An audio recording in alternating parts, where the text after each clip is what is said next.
J'ai vécu une transformation assez importante. Quand j'avais 20 ans, j'étais un gros fêtard. Je passais mon temps dehors, je dormais pas beaucoup, je fumais énormément, je buvais beaucoup d'alcool, plusieurs fois par semaine. Pas souvent tout seul, mais souvent avec d'autres gens qui étaient dans la même dynamique fêtarde que moi. J'ai eu un comportement en fait très autodestructeur. J'étais vraiment perdu, j'avais aussi des problèmes avec mon orientation sexuelle, parce que du coup je suis homosexuel.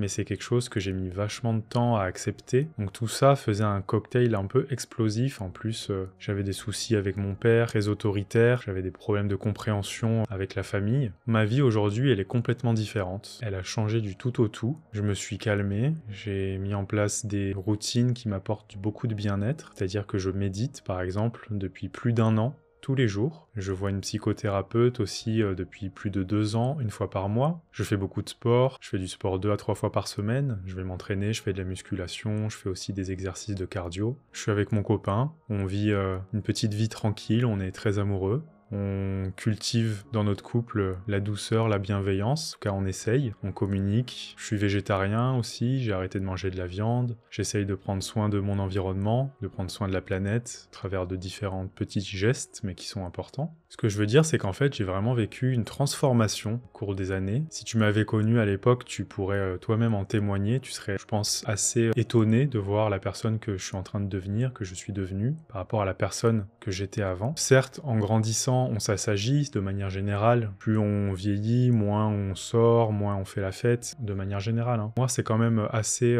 dans un extrême, et puis maintenant, dans un autre extrême. On pourrait parler d'un extrême, effectivement, mais finalement c'est un extrême qui est beaucoup plus bénéfique et qui est très épanouissant, qui m'apporte beaucoup de bien-être et qui me permet aussi de me rapprocher de mes aspirations personnelles, de mieux me comprendre et surtout de prendre soin de ma santé, en fait, de prendre soin de ma santé mentale, de ma santé physique. Petit à petit, du coup, j'avance et je découvre des choses, je me découvre moi-même, je découvre d'autres manières de regarder le monde et c'est très enrichissant. Je prétends pas avoir tout découvert et je veux pas te donner de leçons. Je pense que toi aussi t'as vécu des choses qui sont difficiles, t'as eu ton parcours. Mon objectif, c'est simplement de te partager mon expérience, un petit peu de mon histoire, un petit peu de ma réflexion, voir ce que tu en penses, voir si ça résonne en toi, et ça pourrait peut-être t'aider dans ton parcours toi aussi, si tu te sens un peu perdu, ou si tu te poses des questions, si tu as des doutes, si tu sais pas trop où t'en es, s'il y a des choses que t'aimerais changer dans ta vie, ça pourrait être intéressant pour toi.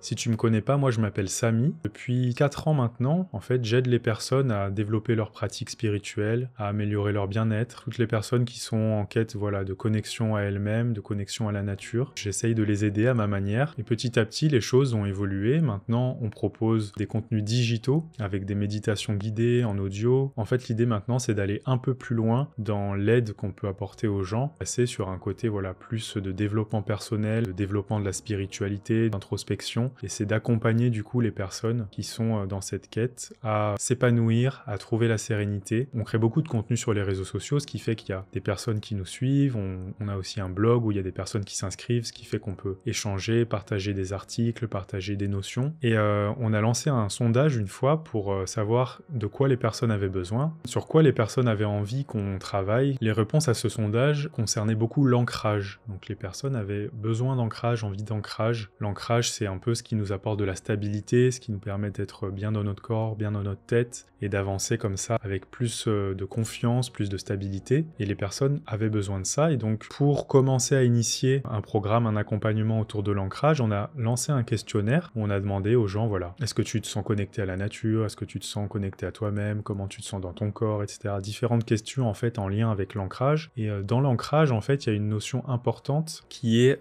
d'être connecté à son âme et de se sentir aligné en fait avec sa mission de vie, faire les choses en étant centré, en sentant que ça a du sens pour nous. Et donc on a posé la question aux gens, est-ce que tu te sens aligné à ta mission de vie? Il y avait plusieurs choix de réponse et il y a une grande majorité de gens qui ont répondu qu'elles avaient des doutes, mais qu'elles étaient quand même sur leur chemin, qu'elles s'approchaient de quelque chose qui avait du sens pour elles. Et il y a aussi une grande partie des gens ensuite qui a répondu, qui se sentaient perdus, qui se sentaient pas alignés et qui ne savaient pas pourquoi ils étaient là. Et c'est cette petite partie de phrase en fait qu'on avait ajoutée dans la réponse qui était « Je ne sais pas vraiment pourquoi je suis ici ». Pour moi, ça a été assez marquant de voir que autant de personnes ne savaient pas pourquoi elles étaient ici. En réalité, ça me touche en fait que autant de personnes se sentent perdues dans le sens où je trouve que c'est en fait essentiel d'avoir une réponse à cette question. Actuellement, dans la sphère, dans le monde scientifique, etc., on n'a pas de réponse à cette question. Au niveau spirituel, on peut trouver des réponses à ces questions. C'était un peu pour t'expliquer le pourquoi du comment on était arrivé à se poser ces questions. Ce qui m'a frappé, c'est du coup qu'il y avait autant de gens qui se sentaient perdus.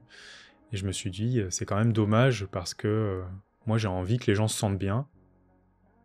Pourquoi est-ce que finalement autant de gens se sentent perdus et pas alignés avec eux-mêmes? Je pense qu'il y a plusieurs choses, et je pense qu'une grande partie du problème vient de cette influence extérieure, et de ne pas oser en fait être soi-même, de ne pas oser faire ce qu'on a envie de faire pour nous-mêmes, et de s'appuyer en fait sur l'extérieur par peur soit d'être rejeté, soit peur de mal faire. Il y a aussi l'idée de la confiance à mon avis. Et donc on va être là, on va avoir tendance à s'appuyer sur des choses qu'on pense être les bonnes choses, qui finalement en fait, vu qu'elles ne sont pas intégrées, vu qu'elles ne viennent pas de l'intérieur, qu'elles viennent de l'extérieur, finalement ne nous mènent nulle part en fait. Je pense que ça, c'est une grosse partie du problème. On est des animaux sociaux, les humains, et que du coup, le lien avec les autres personnes est primordial. D'ailleurs, c'est prouvé que le lien social augmente l'espérance de vie. On en a besoin, en fait, c'est viscéral. On a besoin de se sentir relié, on a besoin de sentir qu'on fait partie d'une tribu. Alors, après, il y a certaines personnes qui en ont moins besoin, mais voilà, je pense que de manière générale, il y a quand même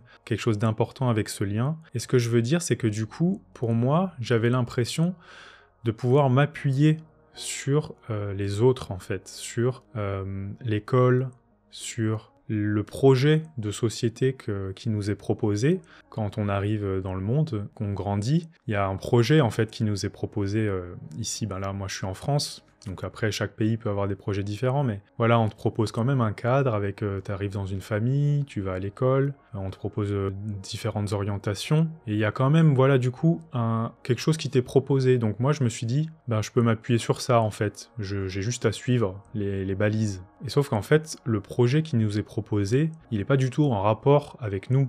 Il n'est pas là pour qu'on se sente bien, en fait. Le projet qui nous est proposé, il est là pour, en fait, servir, je pense, les intérêts d'autres personnes. Il est là pour servir des intérêts économiques, pour servir des intérêts politiques, voilà. Mais en tout cas, le projet de société actuel, il n'est pas dans notre intérêt à nous. Il n'est pas là pour qu'on se sente bien. Alors attention, je dis pas que tout est à jeter. J'ai quand même de la gratitude d'être dans un pays qui est quand même socialement très développé et où on a beaucoup d'aide, beaucoup de soutien, comme d'ailleurs nulle part ailleurs dans le monde. Donc il faut quand même en avoir conscience de ça. Donc j'ai de la reconnaissance pour ça, mais ce que je veux dire, c'est que finalement, on peut pas compter sur l'extérieur et sur la société pour nous apporter ce qui est bon pour nous. Mais on peut croire ça, on peut le croire. Moi, je sais que j'ai voulu y croire, j'ai voulu me reposer en fait sur ça, mais ça n'a pas fonctionné. Et donc je pense que pour beaucoup de personnes, le manque de sens, il vient aussi de là. C'est de cette confiance qu'on va accorder à l'extérieur, au système, en se disant, bah si c'est là, c'est que ça doit être pour une raison et que il doit y avoir quelque chose de bien, mais en fait pas forcément. En fait, des fois, il y a des choses qui sont faites ou d'une manière ou des traditions qui se perpétuent, mais qui n'ont pas vraiment de fondement bénéfique ou qui vont nous apporter vraiment quelque chose qui va être bénéfique pour nous. Donc en fait, voilà, il peut y avoir peut-être une dissonance à ce niveau-là. Je pense qu'un bon exemple du fait que la société ne nous apporte pas quelque chose qui va être bénéfique pour nous, c'est ce mouvement en fait de consommation dans lequel on est, de surconsommation. On est quand même dans une société qui nous pousse à consommer. Il y a beaucoup de publicité, la télé est omniprésente, les publicités sont omniprésentes pas que à la télé, mais aussi partout sur les réseaux, sur Internet. Donc on est dans ce truc de on produit beaucoup de choses, et puis les gens doivent en acheter beaucoup aussi, et puis comme ça fait tourner l'économie. Ben, pour moi, ce projet-là, il manque de sens. Il nous apporte pas de plaisir. Ou alors un plaisir très court et très superficiel. Parce que quand on va acheter un truc dont on n'a pas vraiment besoin, parce que ça va nous faire plaisir sur le coup, bah oui, ça va nous faire plaisir 2 secondes. Et puis en fait, le mois d'après, en fait, on sera déjà parti sur autre chose où le vide sera de nouveau là. Donc finalement, la consommation ne nous apporte pas la satisfaction personnelle sur le long terme. En fait, c'est au contraire comme des récompenses qu'on s'octroie, mais qui sont très éphémères. Moi, je suis toujours très étonné quand je vois des gens qui achètent plein de vêtements. La dernière fois, ils montraient ça, j'ai vu ça dans une émission où ils disaient qu'il y avait des jeunes filles qui achetaient jusqu'à 500 € de vêtements sur des sites de marques de fast fashion. Elles ont des montagnes de vêtements qu'elles vont même peut-être ne jamais porter. Elles déballent ça sur les réseaux sociaux, les différents colis qu'elles ont reçus. Et moi, je me dis, mais waouh, pourquoi est-ce que tu fais ça en fait ? Pourquoi est-ce qu'on en arrive là? Qu'est-ce que tu penses que ça va t'apporter de faire ça? Et je sais ce que ça apporte. Ça apporte une satisfaction parce que on a l'impression d'être dans le mouvement, dans les choses qui sont à la mode, dans la tendance. Et puis ça fait plaisir aussi d'acheter, d'avoir des nouveaux objets, etc.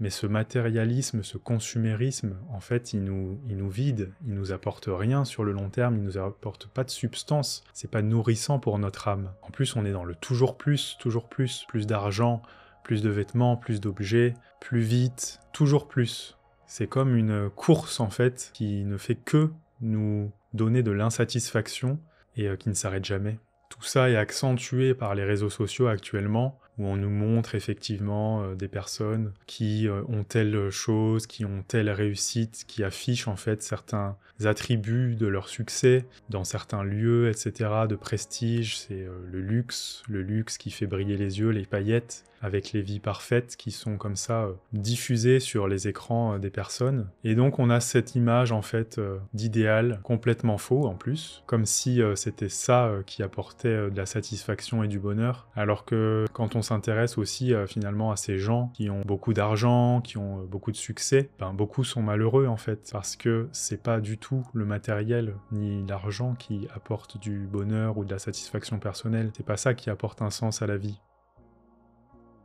Ça me fait penser à une vidéo que j'avais vue de Ali Abdaal, qui avait demandé des conseils à des millionnaires. Il a demandé quels conseils ces millionnaires auraient aimé avoir à 30 ans. Et c'est intéressant de voir qu'en fait, aucun ne parle d'argent. Aucun ne dit tu dois travailler très dur pour avoir beaucoup d'argent et comme ça tu verras, tu te sentiras bien plus tard. Aucun ne parle non plus de matériel, aucun ne lui dit j'aurais aimé savoir à 30 ans qu'il fallait investir dans tel ou tel matériel pour obtenir ça parce que maintenant ça fait que je me sens bien. En fait non, pas du tout. Tous ces gens qui ont beaucoup d'argent et qui ont eu beaucoup de succès, ils parlent du lien avec la famille, ils parlent d'être en accord avec soi-même, de réfléchir à ce qu'on veut faire et de le faire. Il parle de profiter de l'instant présent, de passer à l'action dans des choses qui nous nourrissent. Voilà, en fait, tout ce qui n'est pas en rapport avec le matériel finalement.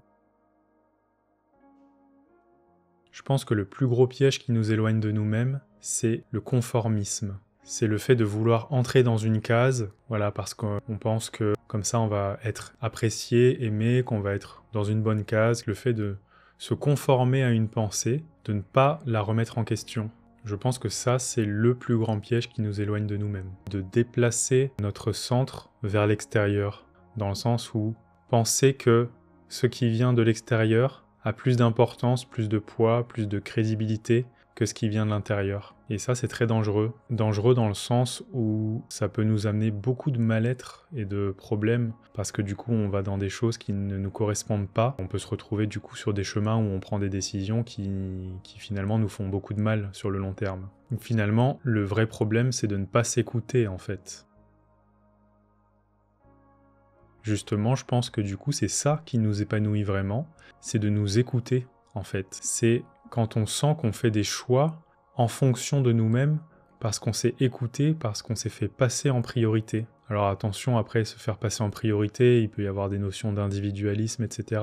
Quand c'est exacerbé, c'est pas non plus équilibré, mais il y a un moment où c'est quand même nécessaire, en fait, pour pouvoir prendre soin de soi. Même si après, par la suite, on a envie de prendre soin des autres, ça passe d'abord par nous-mêmes. Pour pouvoir prendre soin de nous, il faut pouvoir s'écouter, il faut pouvoir avoir l'oreille attentive, et c'est aussi du coup faire le choix de faire des actions qui écoutent notre voix intérieure. Parce que notre voix intérieure, elle est là, notre intuition, notre âme, elles sont là, elles ne cessent jamais de toute façon de nous apporter des indices, même au travers de nos émotions, on va avoir différents indices qui nous sont donnés. Le truc, c'est de les écouter en fait, de voir quels sont les messages qui sont cachés, quels sont les messages qui veulent être divulgués au travers de notre corps, au travers de nos émotions, de notre intuition, décrypter ces messages et ensuite aller dans le sens de ces messages pour pouvoir en fait révéler ce qui est au plus profond de nous et ce que notre âme a envie de vivre, ce que nous, on a envie de vivre au plus profond de nous, ce qu'on a envie d'expérimenter.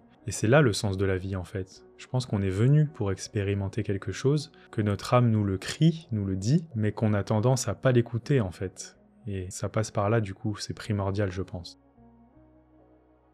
Par exemple, moi, ce qui m'a apporté le plus de sens dans ma vie, c'est ce moment où je me suis dit, en fait, c'est ça les études que je veux faire. Après que j'ai fait toutes ces expériences de premières années ici, premières années là-bas, plusieurs études différentes avec des choses qui ne me correspondaient pas du tout, je me rappelle un moment où je me suis demandé, mais qu'est-ce que j'ai envie de faire en fait? Et c'est tout de suite venu la réponse, c'était en fait j'avais envie d'aller à la fac, j'avais envie de faire des études de quelque chose où j'allais développer ma culture générale, où j'allais découvrir en fait des concepts, des théories, des auteurs. Quand je me suis retrouvé au pied du mur parce qu'en fait rien n'avait abouti, bah c'est là où en fait je me suis finalement écouté et où j'ai fait quelque chose qui finalement a abouti parce que je suis effectivement allé à la fac, j'ai fait des études de communication, c'est des sciences sociales et donc c'est très intéressant, on voit beaucoup de choses en sociologie, et finalement je suis allé au bout de ces études-là. J'ai réussi à avoir mon master, tout simplement parce qu'en fait je me suis écouté, et que là ça résonnait pour moi. Et ça m'a pris 3 ans à faire le choix, ça m'a pris 3 ans à prendre les choses en main. C'est comme ça m'a pris le temps qu'il me fallait, mais en tout cas, à ce moment-là, je me suis senti vraiment aligné.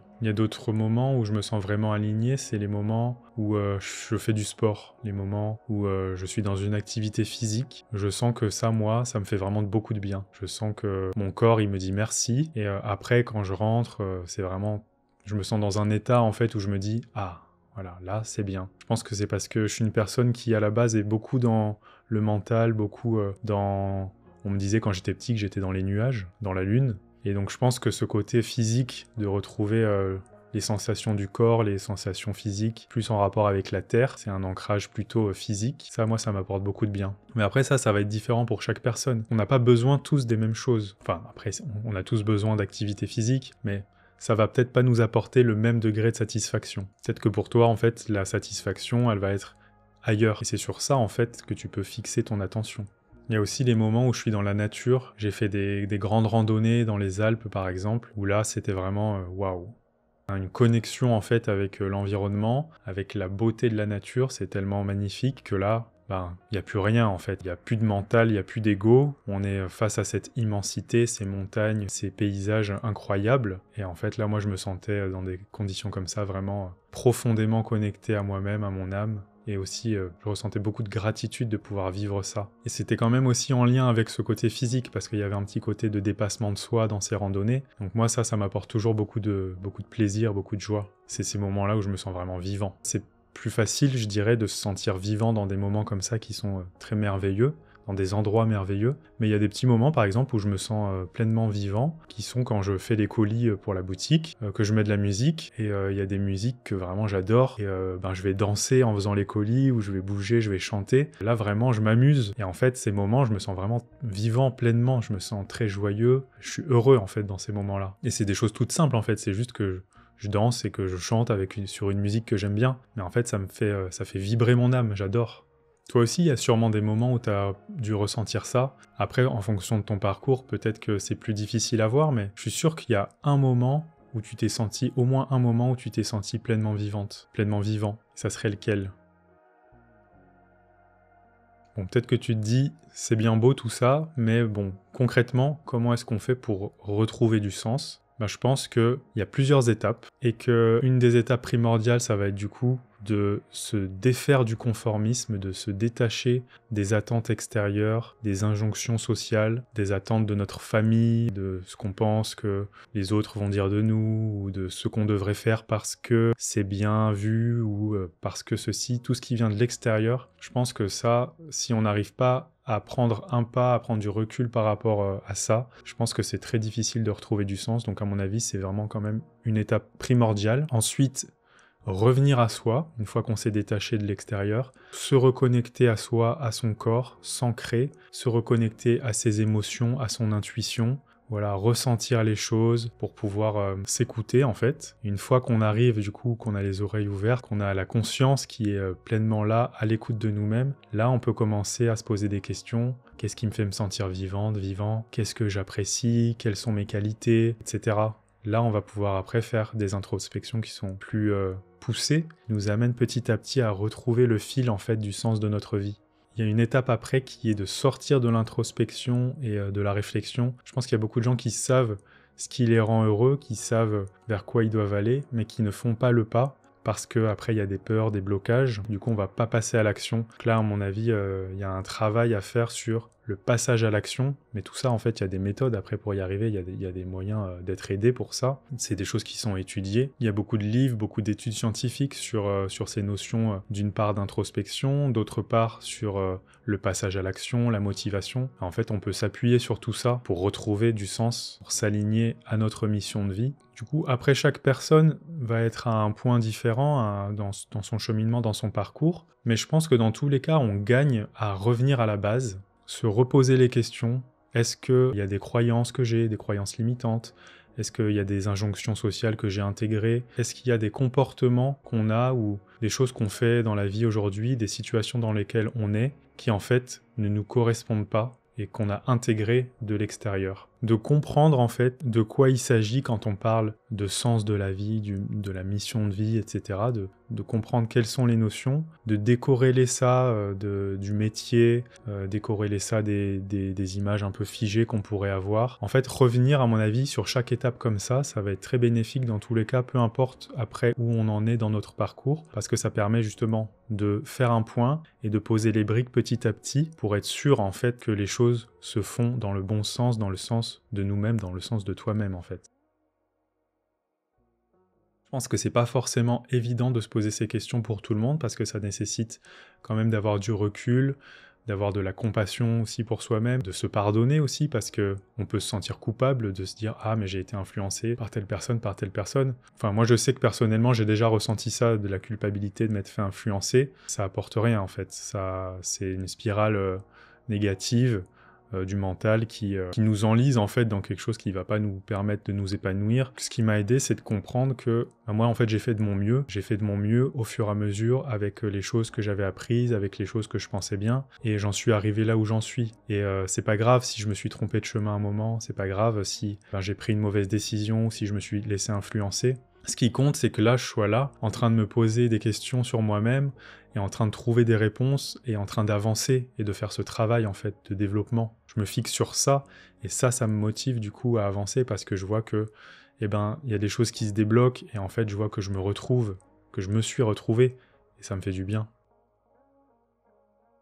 Il peut y avoir aussi la notion de temps du quotidien qui est oppressant, dans lequel on n'a pas forcément le temps de se poser toutes ces questions-là. Donc c'est ce que je disais dans une vidéo précédente où je disais qu'en fait le secret pour trouver sa mission de vie, c'était d'abord de trouver un petit temps pour pouvoir se poser et ralentir en fait. Tout simplement, ralentir pour pouvoir souffler un coup, prendre du recul et déjà essayer d'avoir une vision sur l'ensemble, sur ce qui se passe dans notre vie, parce qu'il y a des gens, c'est peut-être ton cas aussi, et moi ça a déjà été le cas, et ça m'arrive encore des fois de me retrouver dans des situations où en fait, on enchaîne, on est dans le feu de l'action, il y a telle chose qui se passe, faut emmener telle personne à tel endroit, finalement on a prévu ça, il y a ça qui arrive, il y a un accident, il y a une bonne nouvelle, enfin voilà, mais en tout cas, les événements s'enchaînent, et finalement, on n'a pas forcément le temps de se poser et de se dire, mais où est-ce qu'on va là? Où est-ce qu'on va arriver si on continue à aller là?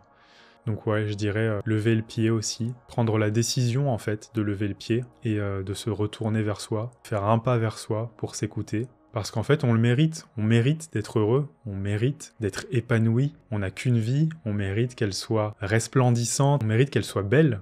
En tout cas, moi, c'est ce que je veux vivre une vie enrichissante qui m'apporte du bien-être, du bonheur, et j'ai envie de diffuser ça autour de moi, d'aider à trouver cette stabilité, trouver ce sens. C'est pour ça que ça fait bientôt 3 mois que je travaille, que je fais des recherches en psychologie humaine, sur le comportement, sur les neurosciences, etc. pour pouvoir en fait créer une méthode que maintenant j'aime bien plutôt voir comme une expérience immersive, où justement on va par étape, sur 30 jours, retrouver du sens en fait, s'aligner de nouveau avec nous-mêmes. Ça s'appelle Clarté. Clarté, c'est un acronyme. Du coup, chaque lettre correspond en fait à une des 6 étapes de clarté. Donc on va avoir C, la construction, le L, la libération, le A, l'alignement, Ensuite, on a le R qui va être la réalisation, le T de clarté qui va être la transformation, et le E qui va être l'épanouissement en fin d'expérience. Si ça t'intéresse, tu peux rester connecté à cette chaîne parce que je vais en parler plus précisément dans la prochaine vidéo. L'expérience, elle sera ouverte dès jeudi prochain, le 6 février. Si tu regardes cette vidéo plus tard, tu peux certainement cliquer sur le lien en dessous pour pouvoir en savoir plus. Je voudrais peut-être t'apporter un petit tips, petite astuce pour lever le pied. C'est d'essayer de faire les choses en pleine conscience. C'est-à-dire quand tu fais une action, genre ranger le lave-vaisselle, te brosser les dents, t'essuyer en sortant de la douche, fais-le en conscience du moment en fait de ce que tu es en train de faire. Et en fait, moi ça m'a beaucoup aidé ça. J'avais lu Le pouvoir de l'instant présent, le pouvoir du moment présent d'Eckhart Tolle. Et je l'avais lu il y a longtemps, mais en fait, beaucoup de personnes l'ont lu, mais après le mettre en pratique, c'est autre chose. Comme la méditation, on sait ce que c'est, mais après la pratiquer, c'est pas pareil. Et le pouvoir du moment présent, il est réel dans le fait qu'il apporte en fait immédiatement une connexion à nous-mêmes, à l'instant, et à notre conscience. Tout est plus clair tout à coup, parce que le mental, en fait, il est moins présent. Bon, bien sûr, il y a toujours dans le fond des réflexions qui se font ou des pensées qui partent à droite à gauche, mais quand tu reviens sur ce que tu es en train de faire, dans le moment, quand tu fais les choses en pleine conscience, ça ouvre en fait un espace de clarté, ça ouvre un espace dans lequel tu es vraiment là, et là où tu peux du coup faire les choses en conscience. Et je pense que ça, c'est une étape que tu peux essayer de commencer par faire pour petit à petit prendre du recul, lever le pied, après petit à petit, trouver des moments pour faire des introspections, te poser des questions, pourquoi pas. Si tu as besoin d'aide, n'hésite pas à découvrir Clarté par la suite, qui va bientôt arriver, mais tu peux dès maintenant faire cette première action qui est d'amener de la conscience dans tes mouvements, d'amener de la conscience en fait dans tes activités, dans ce que tu es en train de faire. Même là, tu vois, tu es en train de m'écouter. Amène de l'attention, de la conscience quand tu fais les choses. Fais-les en pleine conscience, pleinement dans le moment. Ça va déjà t'amener beaucoup de clarté et ça va aussi te reconnecter à toi-même, à l'instant, au monde qui t'entoure, donc c'est essentiel. Je t'invite à expérimenter ça, à voir ce que ça te fait ressentir, ce que tu en dis. Tu peux partager ton expérience en commentaire. Je te remercie de m'avoir écouté. J'espère que cette vidéo t'aura apporté peut-être un peu d'inspiration, un peu de réflexion et de quoi déjà faire un premier pas vers plus de sens. Et puis je te dis à la prochaine.